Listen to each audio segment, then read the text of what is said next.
नमस्कार, सुप्रभात। मैं सचिन कुमार मौर्य, लक्ष्मी प्रसाद मेमोरियल पब्लिक स्कूल, भोला बाजार। आज हम सभी लोग मधु काकड़िया जी द्वारा लिखित साना साना हाथ जोड़ नामक पाठ का अध्ययन करेंगे। इस पाठ के माध्यम से मधु काकड़िया जी ने पहाड़ी क्षेत्रों में जो जनजीवन है कि विशेषताओं को, साथ ही साथ वहाँ की समस्याओं को इस पाठ में बताने का प्रयास करते हैं। साथ ही साथ ये भी बताने का प्रयास करते हैं किस तरह से प्रकृति रूपी जो सुंदरता है का जो मनोरम दृश्य है वह पहाड़ों पर एक अद्भुत के रूप में दिखाई देता है। कहीं न कहीं हम यह भी देखने को मिलता है कि किस तरह से प्रकृति पल पल अपनी सुंदरताओं को बदलती रहती है। हिमालय की उन पर्वत घाटियों को भी देखने को मिलता है जहाँ पर प्रकृति अपनी सुंदरता के साथ साथ अपनी विशेषताओं और नई नई घाटियों का निर्माण करने में भी अपना योगदान देती है। आइए हम देखें कि मधु काकड़िया जी इस पाठ के माध्यम से हमें क्या बताने का प्रयास करती है। मैं हैरान होकर देखा, आसपास जैसे उल्टा पड़ा था। मैंने हैरान होकर देखा जैसे आसमान उल्टा पड़ा था। तो आसमान जैसे हम ऊंचे पहाड़ों पर या ऊंचाइयों पर जब पहुंच जाते हैं तो वहां से जब देखने पर ऐसा लगता है कि आसमान एकदम धरातल को छू रहा है। अर्थात इस तरह से ऐसा कुछ होता नहीं है, वास्तविकता है नहीं, लेकिन एक कवि की, एक रचनाकार की एक कल्पना है कि उनको जैसे लगा कि आसमान उल्टा पड़ा हुआ है इस तरह से, और सारे तारे बिखर कर नीचे टिमटिमा रहे थे। आकाश छत पर आकाश गंगा में टिमटिमाने वाले उन तारों को देखती हैं तो जैसे लगता है कि सब नीचे बिखर गए हैं और टिमटिमा रहे हैं। दूर ढलान लेती तराई पर सितारों के गुच्छे रोशनियों की एक झालर से बना रहे थे और दूर ढलान पर दूर तक देखने पर ऐसे जैसे लगता था आसमान ढल रहा है और ढलते हुए तराई क्षेत्रों पर सितारों के गुच्छे रोशनियों की एक झालर से बना रहे थे। और इस तरह से प्रश्न उठता है कि जैसे छोटे छोटे सितारे होते हैं वह चमकते हैं प्रकाश से पड़ने पर, उसी तरह से आसमान का वह तारा जिस तरह से चमक रहा था उसकी चमक को देखने के बाद उन्हें लग रहा जैसे झालर बना रहे हैं। तो प्रश्न उठता है कि वह था क्या? वह क्या था? वह रात में जगमगाता गंगटोक शहर था। वह रात में जगमगाता हुआ गंगटोक शहर था। अब प्रश्न ये उठता है कि यह गंगटोक शहर कौन है? गंगटोक शहर जो है सिक्किम की राजधानी है और इस तरह से सिक्किम की राजधानी था जो इतिहास और वर्तमान के संधि स्थल पर खड़ा, और जैसे लगा कि इतनी अद्भुत उसमें सुंदरता थी कि जैसे लगा कि किसी मेहनतकश बादशाहों का वह ऐसा शहर था, किसी ऐसे बादशाह का शहर था जो मेहनतकश था। मेहनतकश मतलब कि बहुत उस पर ध्यान देकर उसका निर्माण कराया था, या उसमें जो शिल्प कारीगरी इत्यादि चीज़ें हैं उसको उसने बहुत ध्यान से उसको तराशा था, जिसका सब कुछ सुंदर था। सुबह भी सुंदर थी, शाम भी सुंदर थी और रात भी सुंदर थी। और वह रहस्यमय सितारों भरी रात मुझ में सम्मोहन जगा रही थी, और साथ ही साथ वो रहस्यमय भरी सितारों वाली रात मुझ में सम्मोहन जगा रही थी। मुझ में एक सम्मोहन अर्थात मेरे मन को सम्मोहित कर रही थी। कुछ इस कदर की उन जादू भरे क्षणों में, कुछ इस तरह की उन जादू भरे क्षणों में मेरा सब कुछ स्थगित था। मेरा सब कुछ स्थगित था, छूट गया था, अर्थहीन था। मैं उसकी सुंदरता में इस तरह से थी कि मेरी चेतना, जैसे लगा कि मेरी चेतना शून्य में परिवर्तित हो गई है। इतनी मतलब भव्य सुंदरता थी। कहाँ की? गंगटोक की। मेरा आसपास, मेरे भीतर बाहर सब सिर्फ शून्य था। मेरे बाहर भी और मेरे अंदर भी शून्य था। अर्थात उसकी इतनी भव्य सुंदरता को देखने के बाद मैं अवाक रह गई थी। अर्थात मेरी नज़र उस पर से हट नहीं रही। आँखें अतीन्द्रियता में डूबी रोशनी को जादुई, और इस तरह से वह थी अतीन्द्रियता मतलब इंद्रियों से परे। इंद्रियां का भी को भी वह सुंदरता अपनी तरफ क्या कर लेती है, आकर्षित कर लेती है, अर्थात खींच लेती है। और इस तरह से उस भव्य सुंदरता में डूबती हुई हमारी अतीन्द्रियता अर्थात उसकी झालर में समाती हुई धीरे धीरे उजास उजास उजास मतलब होता प्रकाश, उजाला। धीरे धीरे प्रकाश एक शून्य से फूटने लगा, एक शून्य से फूटने लगा। एक प्रार्थना ओठों को छूने लगी, एक प्रार्थना भी ओठों को छूने लगी।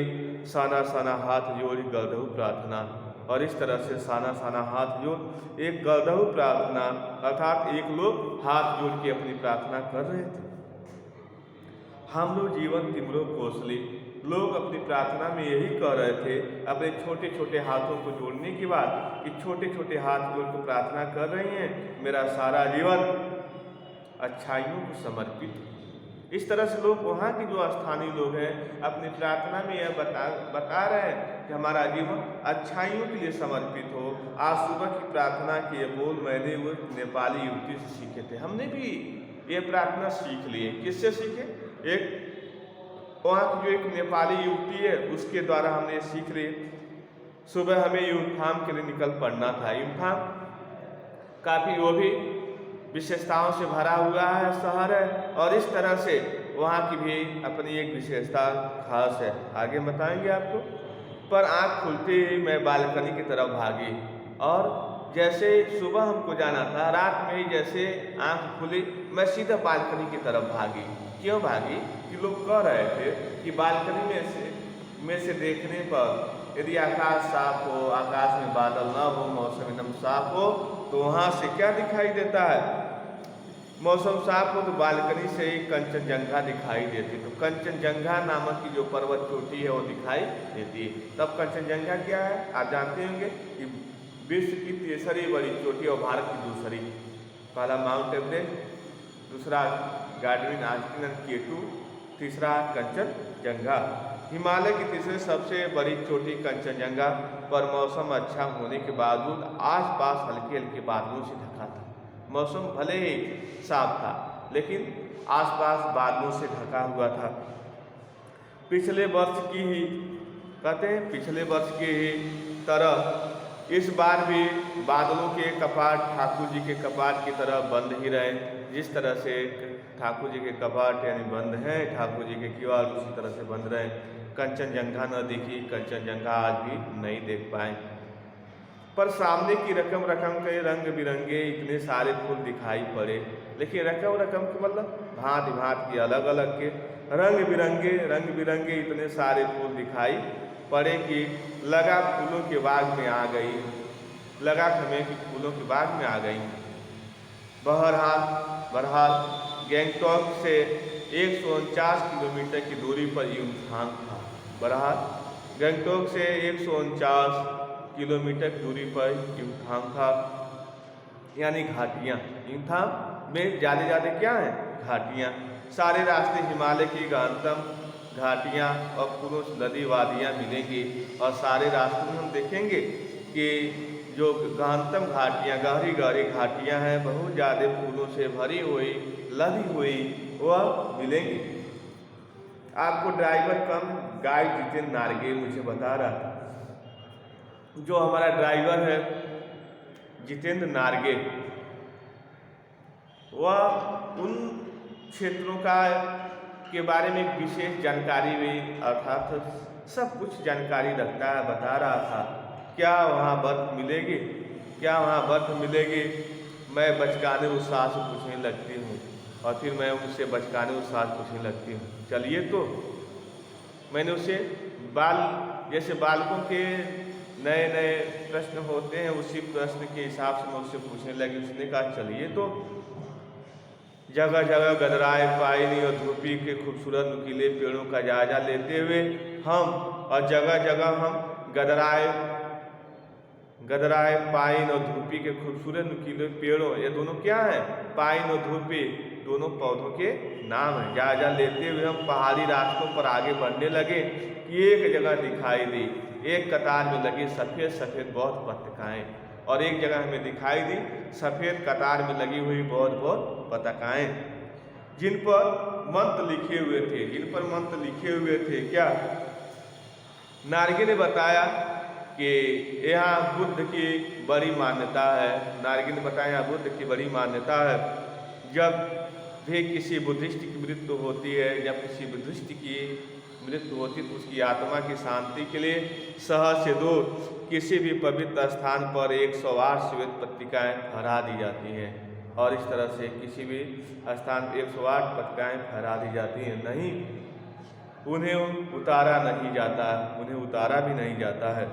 ये धीरे धीरे अपने आप ही नष्ट हो जाती हैं, और इन पताकाओं को उतारा नहीं जाता। तो ये पताकाएँ क्यों लगा दी जाती हैं? अभी अभी हमने आपको बताया कि कोई बौद्धिस्ट है जब मर जाता है तो बौद्धिस्ट के मर जाने के सम्मान में 108 पताकाएँ मतलब झंडे, वह फहरा दी जाती, लगा दी जाती है, और उन्हें उतारा भी नहीं जाता है। वह धीरे धीरे क्या होती हैं? फट जाती हैं या नष्ट हो जाती हैं। फिर कई बार किसी नए कार्य की शुरुआत में ये पताकाएँ लगा दी जाती हैं, और पर वे रंगीन होती हैं। और देखिए, रंगीन पताकाएँ लगा दी जाती किसी कार्य की शुरुआत करने के लिए। तो अंतर देखिए, पताकाएँ दोनों अवसर पर लगाई जाती हैं, लेकिन जब कोई मृत्यु हो जाता है किसी की तो सफ़ेद पताकाएँ लगा दी जाती हैं। और जब कोई मांगलिक कार्यक्रम होते हैं, जैसे गृह प्रवेश हुआ, उपनयन संस्कार हुआ, शादी विवाह इत्यादि हुए, तो ऐसे स्थिति में रंगीन पताकाएँ फहरा दी जाती हैं, लगा दी जाती हैं। नारगे बोलता जा रहा था, अब मेरी नज़र उसकी जीभ रमे लगी, जीभ पर लगी दलाई लामा की तस्वीर पर टिकी हुई थी। वह बोलता जा रहा था, लेकिन मेरा ध्यान तो नारगे की उस जीभ पर था जिस पर वह दलाई लामा का तस्वीर लगाए हुए था। तो प्रश्न उठता कि दलाई लामा कौन है? आप देखेंगे दलाई लामा मूलभूत निवासी तो तिब्बत के हैं, लेकिन वह बौद्धिस्ट गुरु के नाम से जाने जाते हैं, और इस तरह से बौद्धिस्ट गुरु के नाम के साथ दलाई लामा की तस्वीर लगी हुई थी। कई दुकानों पर मैंने दलाई लामा की ऐसी तस्वीर देखी थी, और कई दुकानों पर उनकी तस्वीर लगी थी। हिचकोले खाती हमारी जीभ थोड़ी और आगे बढ़ी। जीभ अपनी लुभावनी हंसी बिखेरते हुए जितेंद्र बताने लगा, जितेंद्र हंसते हंसते बताने लगा कि इस जगह का नाम है कवि लोंग स्टॉप। कवि लोंग स्टॉप, यहाँ गाइड फिल्म की शूटिंग हुई थी, यहाँ गाइड फिल्म की शूटिंग हुई थी। तिब्बत के 30वें बमखल ने चेपनाओं के सुमेन से कुंजतेक के साथ संधि पत्र पर यही हस्ताक्षर किए थे। एक पत्थर यहाँ स्मारक के रूप में भी है। चेपका, भूटिया, सिक्किम के इन दोनों स्थानीय जातियों के बीच भले सुखी झगड़ों, कहते हैं कि दो जातियाँ हैं सिक्किम में, एक है चेपका, एक भूटिया। जो अपने आप को श्रेष्ठ साबित करने के लिए एक दूसरे से आपस में हमेशा लड़ते झगड़ते रहते हैं। कहते हैं इनके बीच में भी जो शांति प्रस्ताव हुए या समझौता हुए, वह कहाँ हुए? कवि लोंग स्टॉप वाली जगह पर ही हुए। इस तरह से इन दोनों स्थानीय जातियों के बीच चले दीर्घ झगड़े के बीच शांति वार्ता शुरुआत स्थल। उन्हीं रास्तों पर मैंने देखा एक कुटिया के भीतर घूमता चक्र। उन्हीं रास्तों पर मैंने देखा कि कुटिया है, एक यानी झोपड़ी है, मड़ई जिसको हम कहेंगे, और उसमें एक घूमता हुआ चक्र है। यह क्या है? मैंने प्रश्न किया, यह क्या है? नारगे कहने लगा, नारगे ने बताया, मैडम यह धर्म चक्र है, प्रेयर व्हील। और नारगे बताने लगा, मैडम यह धर्म चक्र है प्रेयर व्हील। और इस तरह से इसकी यह मान्यता है कि जब हम इसको घुमाते हैं, अर्थात इस धर्म के चक्कर को जब हम घुमाते हैं तो हमारे जीवन के जो पाप होते हैं वह सब क्या होते हैं? धुल जाते हैं, अर्थात मिट जाते हैं, अर्थात कम हो जाते हैं। क्या फिर अद्भुत क्या? चाहे मैदान हो या पहाड़, तमाम वैज्ञानिक प्रगतियों के बावजूद से देश की आत्मा एक जैसी। कहते चाहे मैदान हो चाहे पहाड़ हो, इतनी वैज्ञानिक पद्धतियों का विकास होने के बावजूद भी देश की आत्मा एक जैसी। लोगों की आस्थाएं लोगों का जो धर्म के प्रति जो विश्वास है, जो अंधविश्वास है, जो अंधविश्वास, जो समाज में अंधविश्वास है, पाप पुण्य की अवधारणा कल्पनाएं एक ऐसी, पाप पुण्य की अवधारणा है, कल्पनाएं भी ये भी ऐसी। अर्थात कहते हैं कि चाहे मैदानी भाग हो चाहे पहाड़ी भाग हो, सब जगह धर्म का उसी तरह से बोलबाला है। लोग अपनी अपनी लहजे से धर्म को प्रतिष्ठित करने का प्रयास करते हैं या बताने का प्रयास करते हैं। इस तरह से वह यह बताने का प्रयास करती हैं। आश्चर्य होता उनको, रफ्ता रफ्ता धीरे धीरे हम ऊंचाई को बढ़ने लगे, धीरे धीरे हम ऊंचाई को बढ़ने लगे। बाजार, लोग और बस्तियां पीछे छूटने लगे, बाजार, लोग और बस्तियां पीछे छूटने लगी। अब परिदृश्य से चलते चलते स्वेटर बुनती नेपाली युवतियाँ परिदृश्य से आंखों से ओझल होते हुए और स्वेटर बुनती हुई नेपाली युवतियाँ और पीठ पर भारी भरकम कार्टून ढोते बौने दिखते बहादुर नेपाली ओझल हो रहे थे। और इस तरह से वहाँ की नेपाली युवतियाँ जो चलते चलते स्वेटर बिनने का काम कर लेती हैं, और जो नेपाली जो युवक हैं, पुरुष हैं, वह भारी भरकम कार्टून धोते बौने जैसे दिखाई देते हैं। अब आंखों से ओझल हो रहे थे, दूर जा रहे थे। अब नीचे देखने पर घाटियों में ताश के घरों की तरह पेड़ पौधे के बीच छोटे छोटे घर दिखाई दे रहे थे, जैसे ताश की पत्तियां होती छोटी छोटी। जब इतनी ऊंचाई पर चले गए, वहाँ से जब हम देखे नीचे, तो नीचे घाटियों के जितने भी घर थे, पेड़ पौधे थे, वह सब ताश की पत्तियों की भांति छोटे छोटे दिखाई दे रहे थे। हिमालय भी छोटी छोटी पहाड़ियों के रूप में नहीं, वरन अपने विराट रूप और वैभव के साथ सामने आने वाला था। और हिमालय भी अब अपने विराट रूप और वैभव के साथ सामने आने वाला था। न जाने कितने दर्शकों ने, यात्रियों ने, तीर्थयात्रियों ने का काम हिमालय पल पल परिवर्तित हिमालय, और ये हिमालय जो है पल पल परिवर्तित है। अब प्रश्न उठता है कि आखिर हिमालय कैसे पल पल परिवर्तित होता है। तो आप देखेंगे हिमालय मार्ग ये है, हिमालय ऐसे स्थिति में जब ठंड पड़ रही है तो ऐसे स्थिति में बर्फ पड़ रही है, और जब बर्फ पड़ रही है तो ये मोटी सी एकदम चादर से क्या हो रहा है, हिमालय ढक जा रहा है। किसके? बर्फ के। यह बर्फ के चादरों से हिमालय पूरी मोटी में ढक जा रहा है। ऐसे स्थिति में जब हवाएं चल रही थी ग्लेशियर के रूप में क्या हो रहा है, पिघल रहा है। और जब पिघल रहा है तो कहीं कहीं दरार है, कहीं ऐसी आकृति में क्या हो रही थी, परिवर्तन हो रही है। इस तरह से उसके परिवर्तित आकृति के माध्यम से हमें जानने का प्रयास करते हैं, परिवर्तित आकृति के माध्यम से हमें जानने का प्रयास करते हैं कि हिमालय अपना स्वरूप क्या हो रहा है, बदल रहा है। यही ग्लेशियर जब इन घाटियों में आते हैं, जो घाटियां एकदम पतले रूप में बह रही थी, यहाँ से जो निकलती है, जो नदियाँ निकलती हैं, हिमालय से ज़्यादा नदियाँ निकलती हैं। और इस तरह से जब यही ग्लेशियर भारी मात्रा में होते हैं, इनके जो घाटियों की जो चौड़ाई है वह क्या होती है, नदी की चौड़ाई, वेग जो होता है वह बढ़ जाता है। और इस तरह से हम इनको देखते हैं। इस तरह से हम कहते हैं कि यह हमेशा अपने रूप को क्या कर रहे हैं, बदल रहे हैं। और देखते देखते रास्ते वीरान, सकरे और जलेबी की तरह घुमावदार होने लगे थे।